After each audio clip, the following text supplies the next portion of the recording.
বাংলাদেশে যত অনিয়ম আছে সেই অনিয়মগুলো এখন কিন্তু নিয়মে পরিণত হয়েছে। বিভিন্ন সময় বিভিন্ন সরকারি দপ্তরের কর্মকর্তা কর্মচারীরা যেভাবে অনিয়ম আর দুর্নীতি করেন তাতে মনে হয় সরকারি কর্মকর্তা আর কর্মচারীদের অনিয়ম আর দুর্নীতি করাই বোধহয় তাদের প্রধান এবং প্রথম লক্ষ্য। এমনই একটি অনিয়ম আর দুর্নীতির তথ্য তুলে ধরবো আজকের এই প্রতিবেদনে।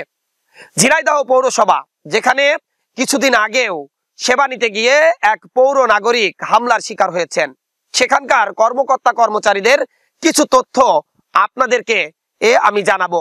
আসলে সেখানে যারা প্রথম শ্রেণী, দ্বিতীয় শ্রেণী, তৃতীয় শ্রেণীর, চতুর্থ শ্রেণীর কর্মকর্তা কর্মচারীরা রয়েছেন, তাদের অনেকেই এই ঝিনাইদহ পৌরসভায় চাকরি করার যোগ্যতাই রাখে না পৌর চাকরির নীতিমালা অনুযায়ী।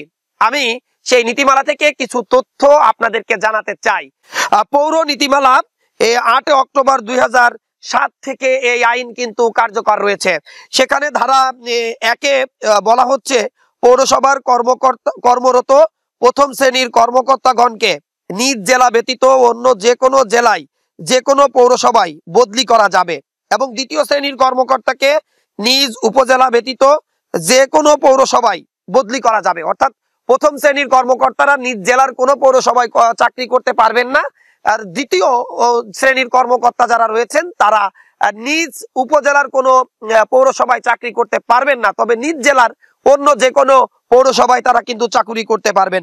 তৃতীয় ও চতুর্থ শ্রেণীর কর্মচারীগণ তাদের নিজ জেলার যে কোনো পৌরসভায় বদলি করা যাবে, তবে প্রশাসনিক প্রয়োজনে নিজ জেলার বাইরেও বদলি করা যাবে।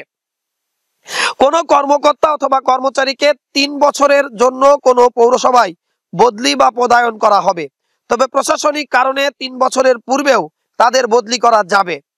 বদলির আবেদনে যথাযথ ভাবে কর্তৃপক্ষের মাধ্যমে প্রেরণ করতে হবে।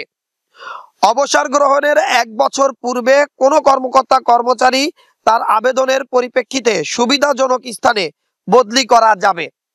কোন কর্মকর্তার অনুকূলে বদলি আদেশ জারির 10 দিনের মধ্যে অবশ্যই বদলিকৃত কর্মস্থানে যোগদান করতে হবে, অন্যথায় তাৎক্ষণিকভাবে অবমুক্ত আদেশ প্রদান সহ শৃঙ্খলা ভঙ্গের বিধি মোতাবেক ব্যবস্থা গ্রহণ করা হবে। ক, খ ও গ শ্রেণীর সচিবগণকে শ্রেণীভিত্তিক পৌরসভায় পদায়ন ও বদলি করা যাবে। প্রশাসনিক প্রয়োজনে যে কোনো কর্মকর্তা যে কোনো পৌরসভায় বদলি পদায়ন করা যাবে। স্থানীয় সরকার বিভাগ 17/5/2004 খ্রিস্টাব্দ তারিখে পৌর 2 বদলি 3/2003 549/187 নম্বর স্মারকে জারিকৃত বদলি নীতিমালা এত দ্বারা বাতিল করা হলো। সৈয়দ শাহানাবাড়ি উপসচিব তৎকালীন তিনি কিন্তু এই ব্যবস্থাটি গ্রহণ করেছিলেন। অর্থাৎ স্পষ্টভাবে ঝিনাইদহ পৌরসভায় প্রথম দ্বিতীয় শ্রেণীর যারা কর্মকর্তা কর্মচারী রয়েছেন তারা কিন্তু তাদের নিজ জেলা এবং নিজ উপজেলার মধ্যেই কিন্তু তারা কর্মরত রয়েছেন। অর্থাৎ নিজ জেলার পৌরসভায় বা নিজ উপজেলার পৌরসভায় কর্মরত রয়েছেন, যেটি একদমই নিয়ম বহির্ভূত।